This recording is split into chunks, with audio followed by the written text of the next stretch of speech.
बिस्मिल्लाहिर्रहमानिर्रहीम। अस्सलाम वालेकुम जनाब। स्टोरी मैंने एक ही शेयर करनी है और बहुत ही धमाकेदार किस्म की स्टोरी है ये कि कुछ लोगों को, आप में से कुछ लोगों को दिलचस्प स्टोरी भी लगेगी, कुछ लोगों को अफसोसनाक स्टोरी भी लगेगी, कुछ लोगों को इबरतनाक स्टोरी भी लगेगी और इससे सबक भी। लेकिन हम इससे सबक नहीं सीखते और ना ही हमने कभी सबक सीखा है और ना ही ये पहली दफ़ा हो रहा है। लाइव टीवी टॉक शो में थप्पड़ों की बारिश हो गई। ये क्या चक्कर क्या है, इस पे बात करनी है। कौन से सियासतदान ने किस सियासतदान को थप्पड़ मारे, क्यों हुआ ये, शुरुआत किस तरह से हुई, ये सारा कुछ आपके साथ डिस्कस करना है। और सबसे पहले आप चैनल को सब्सक्राइब कर लीजिए और जो घंटी का निशान बना हुआ है ना उसे ज़रूर प्रेस कीजिए ताकि हर नई आने वाली वीडियो आप तक पहुंचती रहे। हमारे जो वाटर प्रोजेक्ट्स चल रहे हैं, जो व्हील चेयर प्रोजेक्ट्स हैं, अल्लाह के करम और आपके ताउन से चल रहे हैं। आप दुखी इंसानियत, मैं हर एक चीज़ आपके साथ शेयर कर रहा हूँ। आप दुखी इंसानियत को पानी पिलाइए, वाटर प्रोजेक्ट लगाइए। ज़फ़र नकवी वेलफेयर फाउंडेशन के साथ मिलकर एक वाटर प्रोजेक्ट ज़रूर लगाइए और दुखी इंसानियत को पानी पिलाइए। और कुछ नहीं मांग रहे, वो इस दौर में भी सिर्फ पानी मांग रहे हैं। इससे आपको अंदाज़ा होगा वो कितने बेकस और बेबस इंसान हैं, कितने मजबूर गरीब इंसान हैं और अल्लाह की मखलूक है और अल्लाह ने आपको दिया है तो आप उनको एक वाटर प्रोजेक्ट ज़रूर लगवा के दीजिए। आइए जनाब, आपके सामने ये इंतहाई अफसोसनाक स्टोरी। जब तक मैं कंफर्मेशन नहीं करता, मेरी आदत है, मुझे वहम की हद तक एहतियात करने की आदत है। अब कुछ लोगों को मेरी आदत बुरी लगेगी कि यार बाज़ औक़ात वीडियो लेट भी हो जाती है और कुछ लोगों को बहुत अच्छी लगेगी, क्योंकि मैं ख़ुद ही पहले मैं कहता हूँ ना कि जब एक होता है जर्नलिस्टिक एथिक, दूसरा होता है ह्यूमन एथिक। तो मैं समझता हूँ कि ये अगर किसी में ह्यूमन एथिक है तो ऑटोमेटिकली उसमें जर्नलिस्टिक एथिक भी होगी। जर्नलिस्टिक एथिक ह्यूमन एथिक से हट के नहीं है। एक इंसानी कदरें हैं, एक सहाफ़ती कदरें हैं, एक इंसानी कदरें हैं। तो अगर आपकी इंसानी कदरें मजबूत होंगी तो सहाफ़ती कदरें ऑटोमेटिकली मजबूत होंगी। मैं कहता हूँ कई दफ़ा अल्फाज मेरे ना टंग स्लिप या मुँह से स्लिप हो जाते हैं, वो गलत होते हैं, आप उसको पॉइंट आउट करते हैं, मैं आपका शुक्रिया अदा करता हूँ। इंसान ख़ता का पुतला है, ऐसी बात कोई नहीं है, हम परफेक्ट तो नहीं हैं, थके हुए होते हैं, बहुत सारे विलाग करते हैं। मैं तो, मेरी आदत है, मैं को लिखा हुआ नहीं बोलता, मैं एक्सटेम्पोर बोलता हूँ, मैं को रटा रटाई बात नहीं करता, तो उसमें बहुत सारी चीज़ें इधर उधर हो जाती हैं। बाज़ औक़ात बहुत से आम चीज़ों का नाम हम गलत ले लेते हैं, उलट उसका नाम उलट कर देते हैं। तो मकसद कहने का ये कि ये गलती होती है, तो इससे तो होता है, वो ख़ता तो हो जाती है, लेकिन प्लांटेड एजेंडे के तहत नहीं होनी चाहिए, कोई प्रोपेगेंडा नहीं होना चाहिए, कोई शुरली नहीं छोड़नी चाहिए, कोई सिर्फ व्यूज़ हासिल करने के लिए गलत बयानी नहीं करनी चाहिए। इंसान का ये किरदार होता है जो किरदार बहुत दूर तक आपके साथ चलता है। तो ये चीज़ें दो सियासतदानों के दरमियान थप्पड़ों की बारिश हो गई है। मैंने अपना सहाफ़ती ज़िंदगी में जब से पाकिस्तान में मीडिया आज़ाद हुआ, इस कदर लड़ाई मार कुटाई कुश्ती टाइप किसी स्टूडियो में नहीं देखी। ठीक है, इस तरह यानी हो जाता है। आपको याद होगा कि नईमुल हक साहब ने, अल्लाह बख्शे, उन्होंने भी थप्पड़ मार दिया था गालिबन वो दानियाल अजीज़ साहब को। तो उसके बाद उन्होंने कहा था इमरान खान ने मुझे शाबाश दी है। इमरान खान साहब ने तरबियत ऐसी की है ना कि वो मेरे टाइगरों आप पढ़ जाओ। अब वो ख़ुद भी अंदर पड़े हैं, उनके सारे टाइगर भी अंदर पड़े हैं और वो कोई छुड़ाने वाला नहीं है, क्योंकि आप अगर इस तरह की तरबियत देते हैं, incitement to violence. Altaf Hussain साहब ने लंदन में बैठ के अगर एक दफ़ा इंसाइटमेंट टू वायलेंस, तो उन पे सियासत के दरवाजे हमेशा हमेशा के लिए बंद हो गए हैं।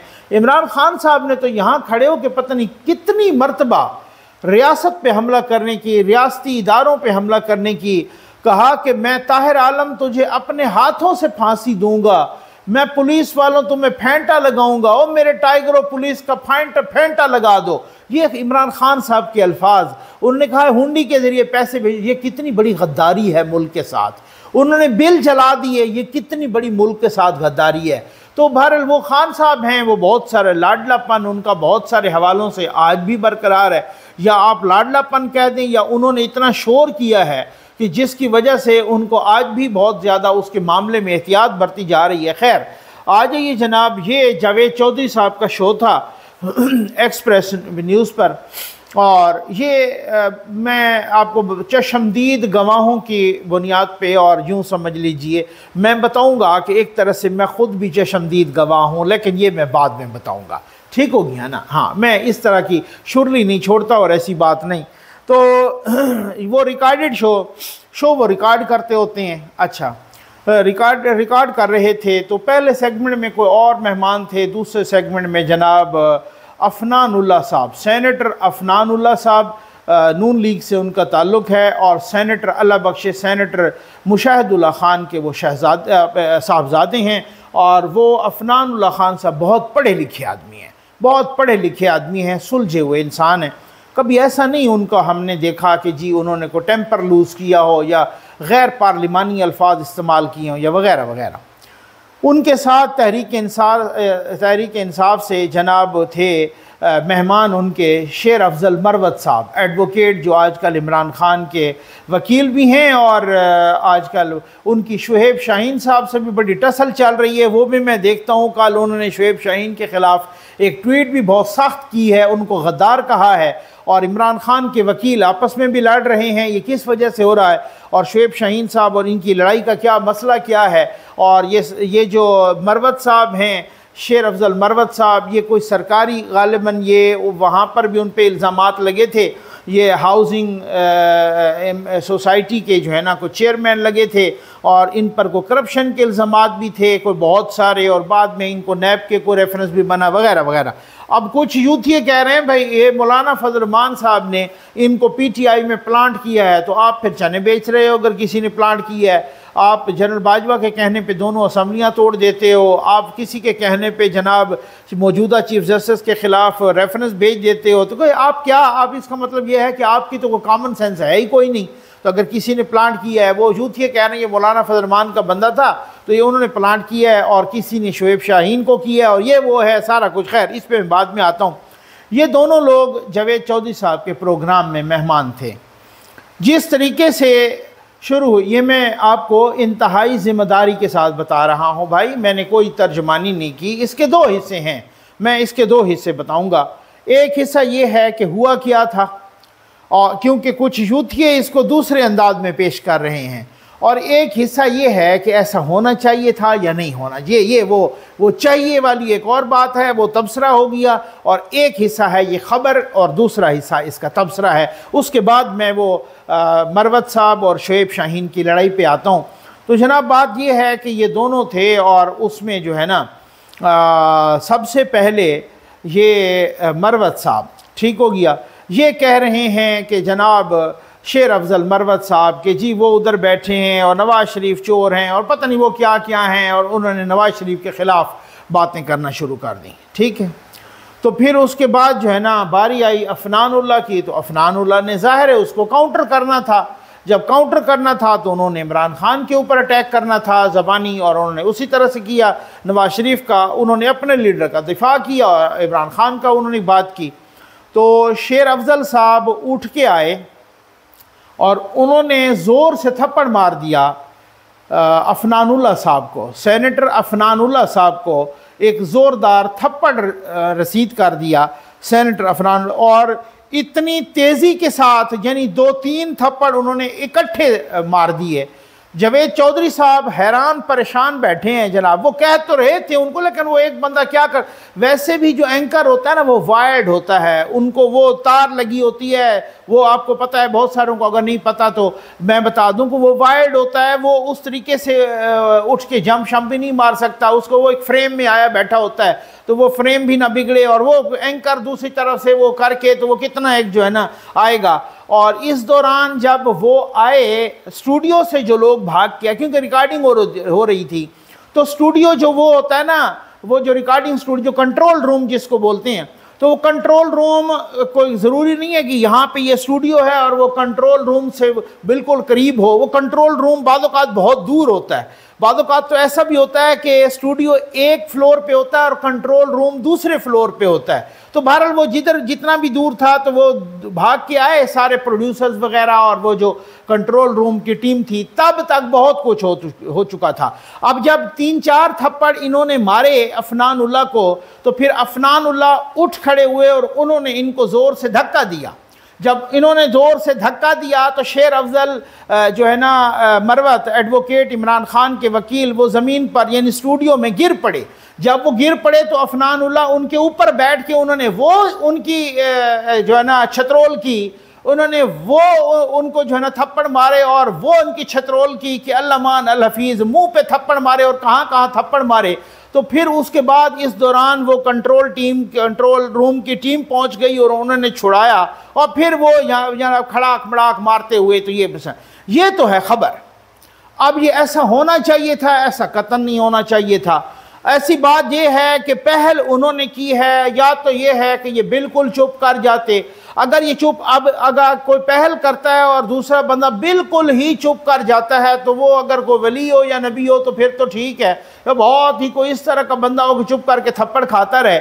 यहाँ कुछ और भी हैं, कुछ लोग, ये भी डिबेट है कि जनाब आपको को खाम खा थप्पड़ मार देता है, आपको चुप करना चाहिए या आपको थप्पड़ का जवाब थप्पड़ से देना चाहिए। वही बात है, ईंट का जवाब आपको पत्थर से देना चाहिए। मुख्तलिफ थियरीज हैं, सोशल थियरीज। कोई कहते हैं जनाब चुप कर जाना चाहिए और कोई कहते हैं कि जनाब इस तरीके से जो है वो कहते हैं ना कि अगर आप लखनऊ वाले को थप्पड़ मारें तो वो अपना दूसरा गाल पेश करते हैं। अगर लखनऊ वाले के पैर पे चढ़ जाएं तो वो आपको कहते हैं कि वो आपको कहता है कि जनाब मन, इज्जत मुआब, मोहतरम, अगर आपकी तबीयत पर बार खातिर न गुजरे तो आप मेरे पैर से अपना कदम मुबारक हटा लेंगे। ये ऐसे ही है ना, ये लखनऊ वालों के बारे में मशहूर है। और अगर यही काम दिल्ली वाले के साथ हो, आप उसको थप्पड़ मारें तो वो आपको दो जड़ देता है। वो कहते हैं ऐसे के तैसी और अदले का बदला ईंट के जवाब में पत्थर होना चाहिए। और अगर आप उसके पैर पे पैर रख लें, गलती से अपना जूता पैर रख लें, तो वो आपको धक्का दे के कहता है अंधे हो उल्लू के पट्टे, तुम्हें शर्म नहीं आती, तुमने मेरे पैर का सत्यानाश कर दिया। तो ये दो थेरीज हैं भाई। अब अपने अपने के शेर अफजल ने पहल की है और उस पहल के जवाब में अफनानुल्लाह साहब ने ये उनको धक्का दिया और फिर उसके बाद उसके सीने पर बैठ के, ये चश्मदीद गवाही की बात कर रहा हूं मैं, ऐसी नहीं बात कर, चुरली नहीं छोड़ रहा, ना मेरी आदत है, मैं अल्लाह को हाजिर नाजिर जान के ये वो बात है। उसके बाद उनके सीने पे बैठ के उनकी वो छतरोल, उनकी वो कुटाई मार कुटाई की है ना कि अल्लाह मान अल हफीज, मैंने आपको ऐसे नहीं कहा कि मैं सवाल ही पैदा नहीं होता कि मैं जो है ना इस तरीके। अब ये ऐसा होना चाहिए था, ये कतन नहीं होना चाहिए था, लेकिन पहल उन्होंने की थी। अब पहल के जवाब में उन्होंने उसको दूज की, ठीक हो गया ना। और पहल के जवाब में जब दूज हुई तो फिर बहुत कुछ मामला ख़राब हो गया। और ये इस वजह से हुआ कि वो आजकल पीटीआई में बहुत ज़्यादा इन होने की कोशिश कर रहे हैं।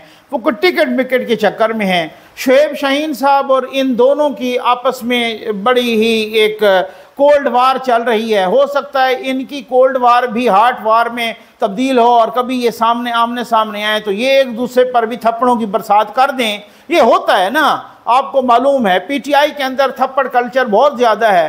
वो मुबैना तौर पे शाह महमूद कुरैशी ने भी उनके उस वक़्त के प्रिंसिपल सेक्रेटरी आदम खान को थप्पड़ जड़ दिया था। ये न्यूज़ में भी बहुत सारे और सोशल मीडिया पे भी आया था कि जनाब वो उनको अंदर नहीं जाने दे रहे थे तो उनको उन्होंने थप्पड़ जड़ दिया। और इसी तरीके से नईमुल हक साहब ने थप्पड़ मार दिया था, वो दानियाल अजीज़ साहब, किसी और ने भी इस तरह से किया। तो पीटीआई में ये कल्चर है और खान साहब शाबाश देते होते हैं कि जी फवाद चौधरी ने, आपको पता है, समी इब्राहिम को भी थप्पड़ मारा था, फवाद चौधरी ने मुबशर लुकमान को भी थप्पड़ मारे थे।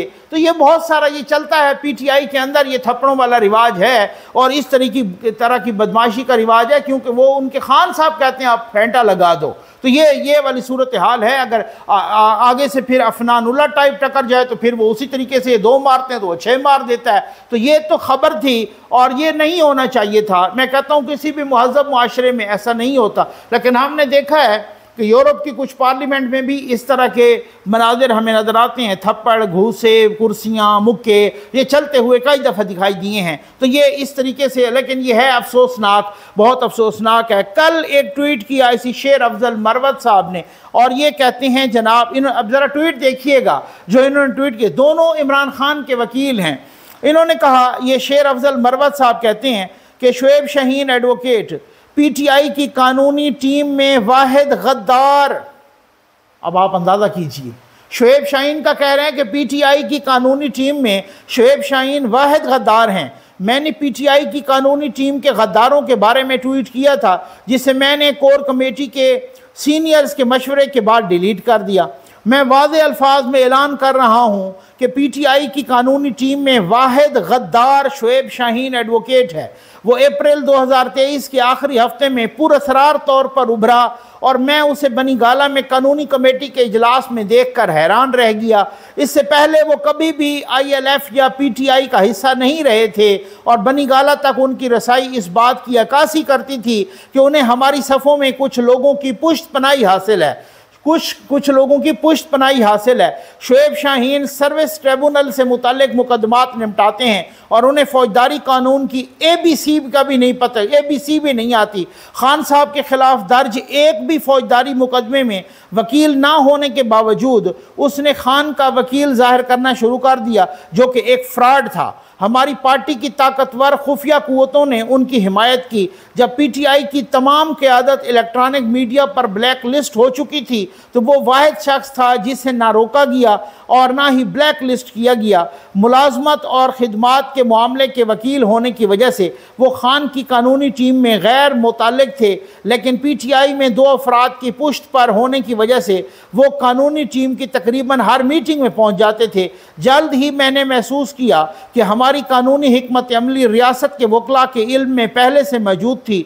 बाज़ औक़ात उसने हमारी मालूमात महकमा ज़राअत को लीक कर दी और एक मौका पर उसने मेरी जान भी ख़तरे में डाल दी। उसने मुझे अपनी शिनाख्त ज़ाहिर करने पर मजबूर किया, लेकिन पीटीआई के 2 ज़िम्मेदार ओहदेदारों की मुदाखलत पर मैंने वक्ती तौर पर यह ख्याल तर्क कर दिया। साल 2023 से पहले वो हमेशा एजेंसियों में अपने ताल्लुकात पर फ़ख्र करता था और ये इस्लामाबाद के बारे में आम मालूमात की बात है। शुएब शाहीन को मालूम था कि मैं उनके पीछे हूँ और उसने कुछ और गद्दारों के साथ मिलकर मेरे खिलाफ साजिश शुरू कर दी। मैं चैलेंज करता हूं कि उसने एक भी फौजदारी मुकदमे में खान साहब की नुमाइंदगी नहीं की और फिर भी वो बेशर्मी से खान के वकील होने का दावा करते हैं। इस शख्स ने हमारी कानूनी जंग में हमें बहुत ज़्यादा नुकसान पहुंचाया है। मैं जानता हूं कि ये ट्वीट इसके सहूलतकारों और साथियों को तहरीक इंसाफ में मेरी पोजीशन को कमज़ोर करने की तरगीब देगा और अपने खुफिया दोस्तों के ज़रिए मुझे निशाना बना सकता है, लेकिन मैं ये मुकद्दस फरीदा समझता हूँ